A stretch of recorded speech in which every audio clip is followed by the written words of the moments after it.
Yorùbá ọdún ti ṣẹlẹ̀ Benin Republic wọ́n ti bọ́dà wọ́n ti bọ́dà wọn ní Kwara State torí ìṣẹ̀lẹ̀ tó ṣẹlẹ̀ sí wọn ní nǹkan bí oṣù tó lọ.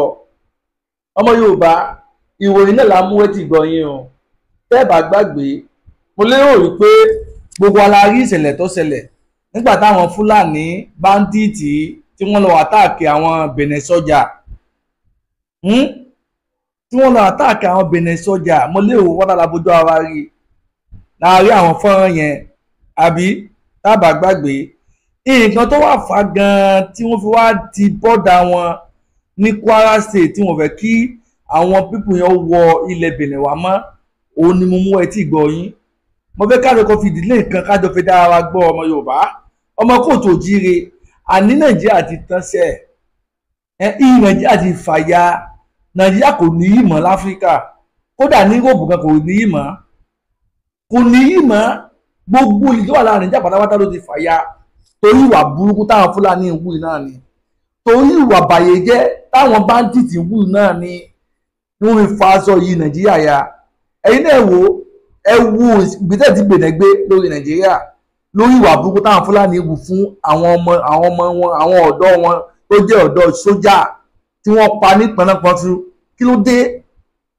Tẹ́ bá ń sọ fún yín gbogbo ìgbà pé àwọn pípù iṣẹ́ ẹranko ni wọ́n kò yẹ kó máa gbé láwùjọ ọmọ ènìyàn ẹranko pọ́nbélé ni wọ́n kò yẹ kó máa gbé ní àwùjọ ọmọ ènìyàn. Àwa Yorùbá torí àtẹnujẹ torí ìjẹkúrẹ tá a fẹ́ jẹ kò jẹ́ ká gbọ́n kò jẹ́ kó polówó làkàyè wọn sí torí ìjẹkúrẹ tá à ń jẹ lábẹ́ wọn ó ti sọ làkàyè wa nù òun ló fi ń pa wá nípakúpa.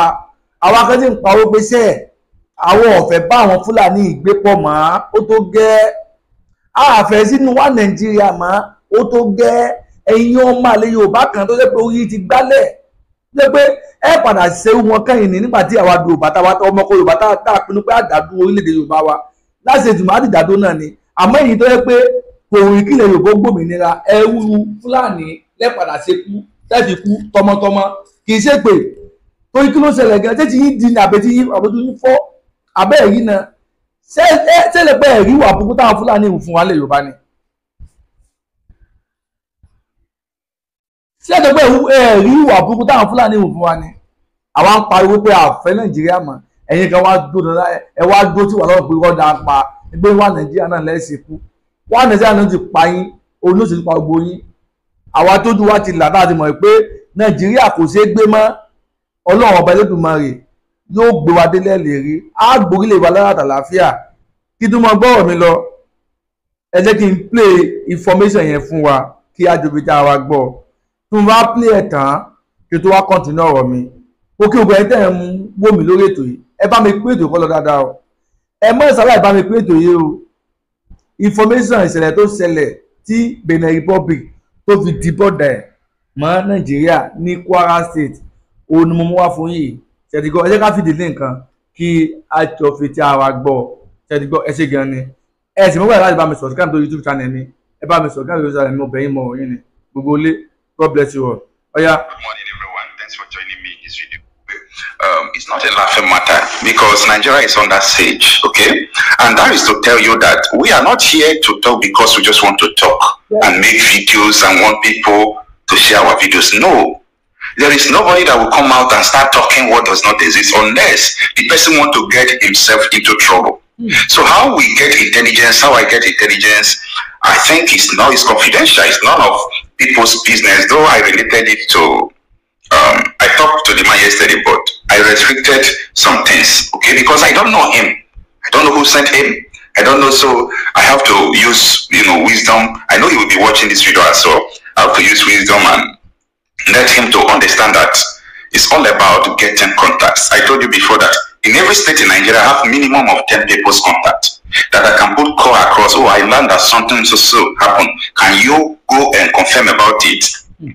About 2 months ago, I still talked about the terrorists from Burkina Faso pushing down to Benin Republic, entering the north, that Sokoto will still be under more siege than it was before. And we talked about it and it happened. So it's not about getting intelligence, get people who feed you with information. All these things happenings are not in the media. Nobody will tell you about it. And that is why I'm always anxious why the mainstream media, who have the money, they have the capacity, they can pay people to do all these things that we are trying to do, but they won't do it. So that is the situation. However, let us read this article from Sahara Reporters for you to understand the main reason why the Republic is shutting border against Nigeria between them and Kwara State. Now, as I said before, the article is breaking. Benin Republic shuts border with Kwara communities over attacks by new terror groups, Mahmuda, arms smuggling sources. Whether Benin Republic now is thinking that it was from Nigeria they came to Benin Republic to attack, that is not true.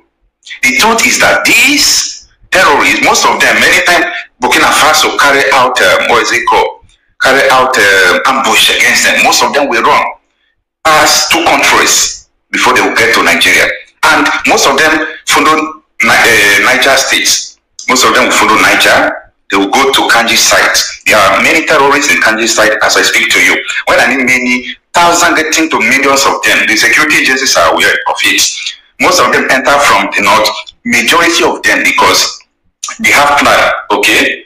They have plan about southwest Nigeria, Yoruba. So most of them will enter to Kwara. You know, it was recently Mahmuda came to Kwara now. It's not up to 2 months. And look at what they are doing, burning down everything. So a lot of people, their mission now is Yoruba. Mahmuda is in charge of Yoruba, just like Boko Haram is in charge of Yobe and Borno State, while Iswam is in charge of others.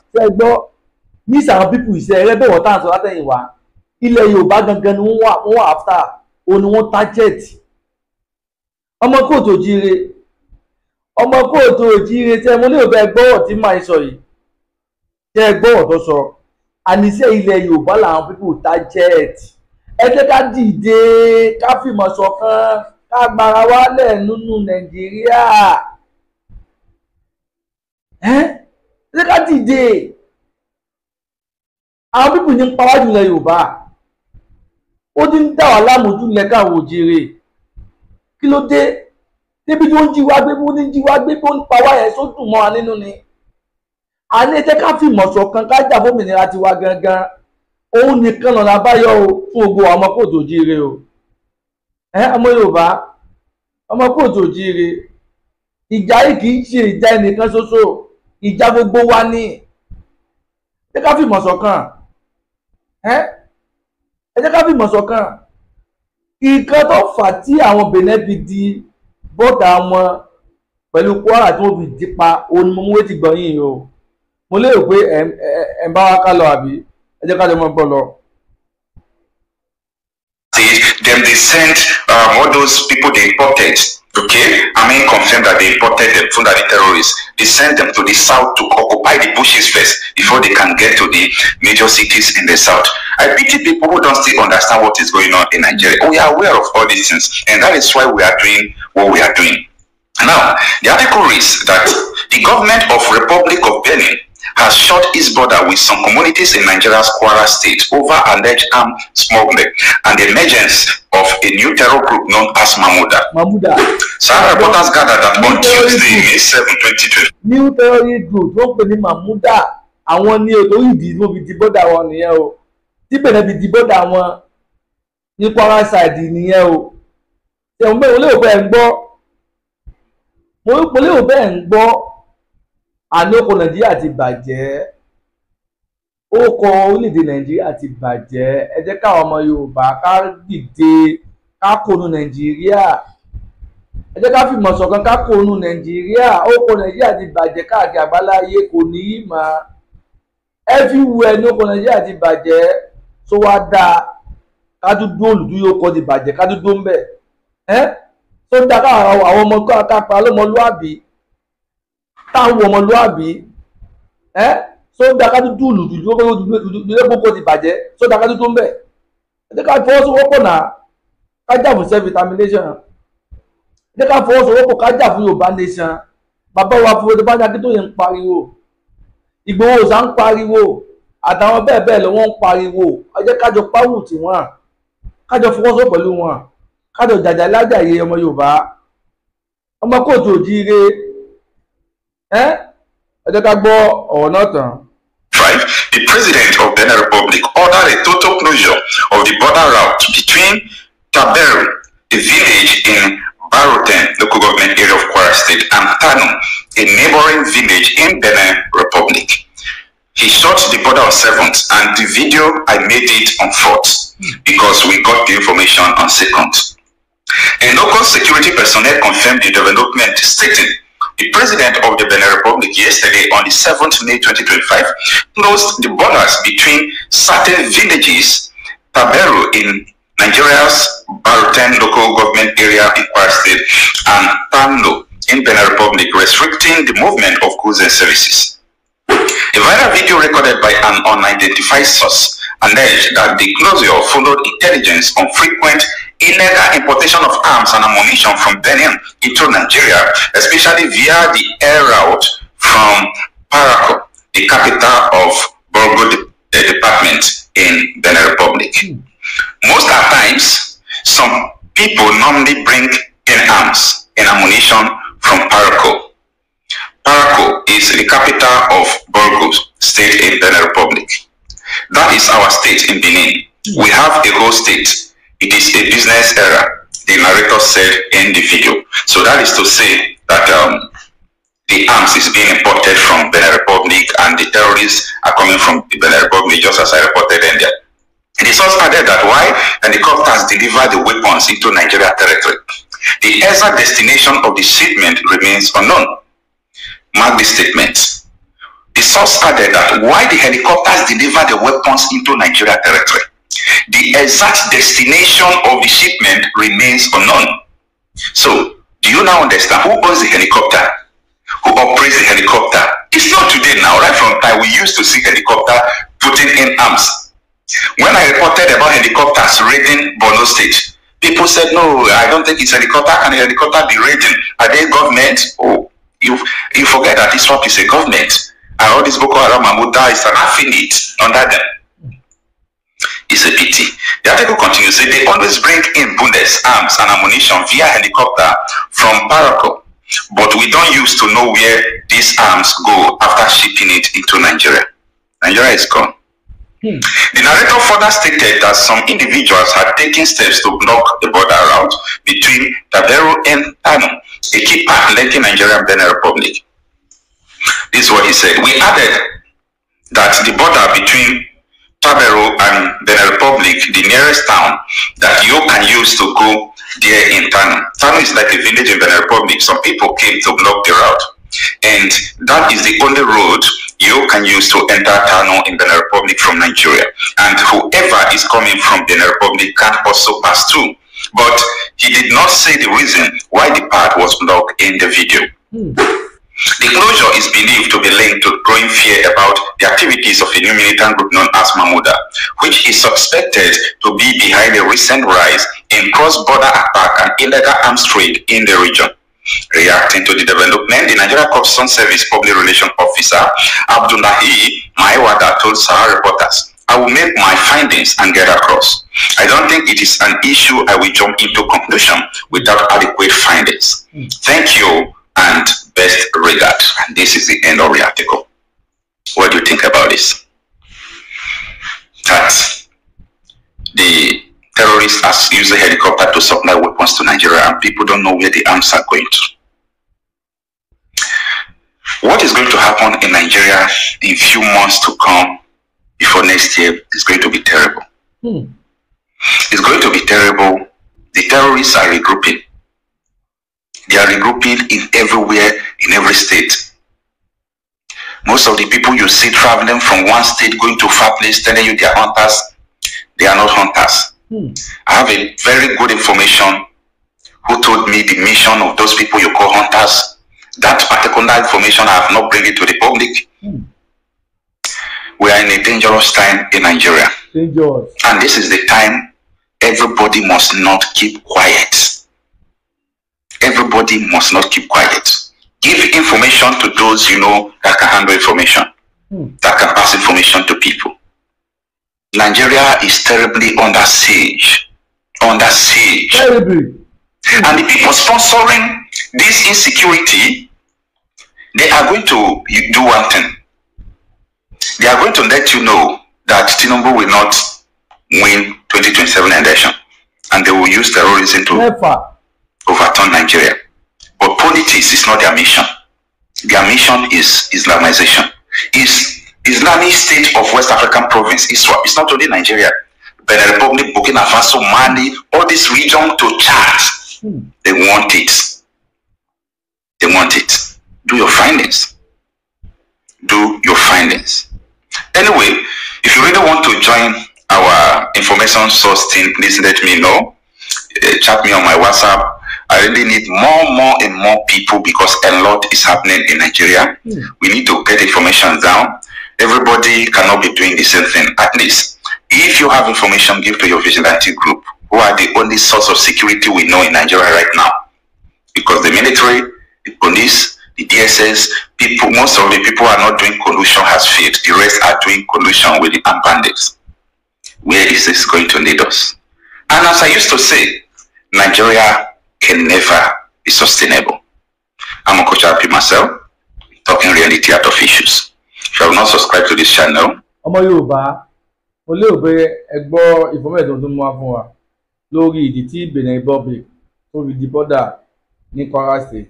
Tí ẹ gbọ́ dáadáa, àwa ń pariwo fún yín sẹ́, kò sí anybody tó lè wá tún Nàìjíríà náà ṣe láéláé. Kò ṣe ń tọ̀hún. Kódà tí wọ́n bá gbé Ànábì wá Nàìjíríà láti wá jẹ Nàìjíríà president kò lè ṣe kankan. Ẹ mẹ́rin kan pàwọ́ fún yín.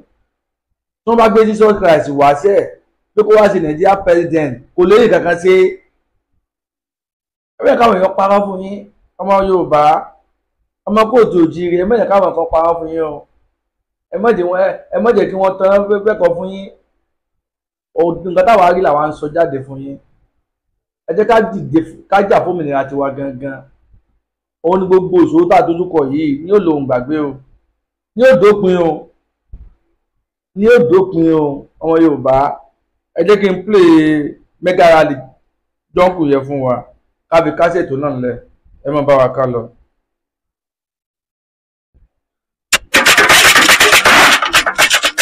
Yorùbá tó bá kọ̀ lọ́lá tó kàn lólo tí ìran kọ̀ lọ́rọ̀ sí ajínasẹ̀ tí ń jẹun ajígbọ́n ni. Ìyàrí tọ́fà kíkọ́rí pàwọ̀ ní túkànnà lọ́rùn ìran aládé. Ó di dandan káwa pàápàá dẹ́rù ara wa pa kẹ́hìn sọ̀rọ̀ sókè lálálá wípé a ò ṣe mọ́.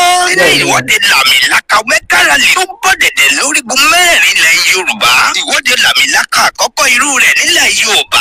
Táwọn akọni wa, aṣáájú wa, tòun tàwọn olórí ogun wa, generals wa gbogbo ró tán wámúwámú láti ṣáájú. Ó sì mọ kẹ́hìn sọ̀rọ̀ sókè wípé òmìnira ilẹ̀ Yorùbá di dandan pẹ̀lú àwọn ọkọ̀ ọ̀jọ̀kan àlàkalẹ̀ ètò láti pèsè sílẹ̀. Tá ò lè sọ lórí afẹ́fẹ́ nítorí àwọn ṣèkí ṣáájú gbogbo tó wà láàrin wa. Gẹ́gẹ́ bí ọmọ Yorùbá rere àti ọmọ ìran aládé tí gbogbo wa dìjọ wá. Ohun tá a fẹ́ ni pé kí gbogbo ọmọ Yorùbá nílé lóko àti lókè òkun lọ múra sílẹ̀ dé ìwọ́de làmìlaka tí ó wáyé nínú oṣù karùn-ún yìí. Kẹ́kàwá náà gbáradì láti darapọ̀ mọ́ ìwọ́de làmìlaka tó ń bọ̀ yìí. Torí tó bá di gbẹgbẹgbẹ má gbé sẹ́kùlé mi ní o. Bákan náà fún àwọn tó bá fẹ́ ràn wá lọ́wọ́ pẹ̀lú ohun kan tàbí kejì lórí ìwọ́de làmìlaka tó ń bọ̀ yìí. Ẹ lè kàn sí wa látòrí www.yorubanationyouth.org fún àlàyé tàbí ìbéèrè síwájú. Ẹ lè pè tàbí kẹ́ WhatsApp Prophet Ayọ̀délé Olúgunlolúwa Yorùbá Nation Youth Leader in all diaspora lórí +1-803-846-1116 tàbí Comrade Omiyo wọ́n jẹ́ Omla Yorùbá Nation Youth Leader lórí +234-717-3355 Yorùbá Nation no going back. Kéde ìdẹ́sẹ̀ tí gbọ́yìn látọwọ́ ìgbìmọ̀ tó wà fún ìpolongo Yorùbá Nation Youth lórúkọ ọ̀dọ́ Yorùbá pátápátá. Ọmọ kóòtù òjìrì, ẹ jẹ́ ká lọ mọ́ gbáradì.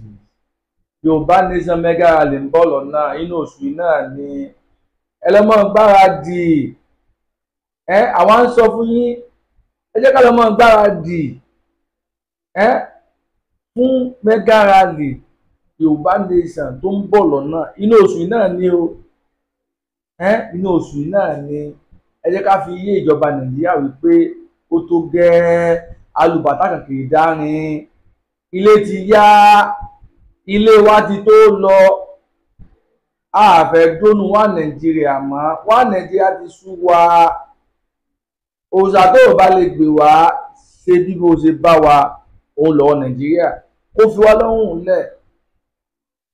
Gẹ́gẹ́ bọ́ọ̀ tá à ń sọ láti gbà wípé a kì í ṣe Nàìjíríà tẹ́lẹ̀, ọmọ Yorùbá ni wá, ọmọ kóòtù òjíire ni wá, àti ń dá ìjọba wa ṣe fún ara wa, káwọn òyìnbó amúnisìn kó tó wá fi agídí so wá papọ̀. Agídí wọn fi so wá papọ̀ làfi ń pè wá ní wá Nàìjíríà. A kì í ṣe Nàìjíríà tẹ́lẹ̀ ọmọ Yorùbá, ọmọ kóòtù òjíire. Ẹ jẹ́ ká ronú, ẹ jẹ́ ká jí lójú oorun wa, ká dúró lórí ẹsẹ̀ wa méjèèjì, ká fi yé wọn wípé ṣẹ́ ó tó gẹ́, ó tó gẹ́, ó tó gẹ́. Oko ẹrú tí Nàìjíríà fi wá ṣe ó tó gẹ́. Kí ló dé? Àwọn bàbá wa wọn ò lérò kún oko dá mọ́, àwọn ìyá wa wọn ò lérò kún lọ mọ́. Fún nǹkan wá di ọ̀rọ̀ gógó lórí ilẹ̀ Yorùbá tó jẹ́ pé tẹ́lẹ̀tẹ́lẹ̀ orin táwọn bàbá la wa máa ń kọ nígbà wáṣẹ̀ ni wípé iṣẹ́ àgbẹ̀ ní iṣẹ́ ilẹ̀ wa, ẹni tí ò ṣiṣẹ́ yóò jalè. Tó o bá ń tẹ̀ ń kàwé ọgbọ́dọ̀ mú sí àgbẹ̀ mọ́. Àwọn ọmọ Yorùbá la níyẹn lọ́wọ́, àwa gangan lè dùn mọ́ ibi jíǹkì fún. Ní ìsìn kò sí yẹn mọ́, kò sí yẹn mọ́. Ìjẹ́ àgbẹ̀ tó lámúta pé ká mú lóhùn fún un ní ìsìn àwọn Fúlàní darandaran dàmọ̀lú tí àwọn kan wá, àwọn bàbá kan wá, wọ́n bá gé oko dálẹ́kọ ní ìsìn lásìkò tó fẹ́ kéré oko wọn bá ti dé. Àwọn Fúlàní olórí igbó ara wọn, wọ́n lọ fi màálù jẹ ko wọn, wọ́n ti bá oko yẹn jẹ́. Tí wọ́n bá sọ̀rọ̀ pé kí wọ́n pa wọ́n lójú wọn, kí ló dé? Ọjọ́ ìfẹsẹ̀ gbóyè dà, ọjọ́ ìfẹsẹ̀ gbóyè dà làfi ń pawọ́ pé sẹ́ Yorùbá nation la fẹ́. Ẹ jẹ́ ká dìde, ká jà fún òmìnira tiwa gangan, ká lè bá àrọ́nà àbáyọ sí ìṣòro tó ń ṣẹlẹ̀ sí wa. Ṣé ti gbọ́? Ètò náà kò ní jù báyìí lọ. Mo kí ogun nílé, mo kálejò, mo kí gbẹ̀yìn tó mú mi látàtàárọ̀, mo kí yín gbójú tẹ̀ fún ojú náà ní fọ́ o. Bẹ́ẹ̀ sì ni etí tẹ̀ fi ń gbọ́ mi, etí náà ò ní di. Ọwọ́ tẹ̀lé bá mi pín ètò yìí, ẹni fọwọ́ náà gbọ́mọ sí o. Ẹ ti mọ́ gbàgbé o, ẹ pín ètò ìkọlù dáadáa o. Ẹ dẹ̀ bá mi subscribe lórí YouTube channel mi. Ṣé ti gbọ́? Gbogbo ẹ̀yin olùfẹ́ mi, gbogbo ẹ̀yin olùfẹ́ BME TV show, ẹ bá mi pín ètò yìí, ẹ ti mọ́ gbàgbé láti bá mi subscribe lórí YouTube channel mi. Èmi náà ní mọ̀ wá. Bẹ́ẹ̀ náà sì ni ẹ̀yin náà ní mọ̀ dé bá láti Èdùmàrè. Ọwọ́ tẹ̀ fi ń ra dátà, tẹ̀ fi subscribe lórí gbogbo iṣẹ́ tá a bá ń ṣe. Iná ìtọ́wọ́ yín o, iná ìtọ́wọ́ yín o. Àbójútó lókun, bẹ́ẹ̀ ni àbójútó lọ́sà, àgbóṣàṣàmù àkìgbẹ́, àgbóyò nígbẹ́ sówó láti Èdùmàrè. Yorùbá nation no going back.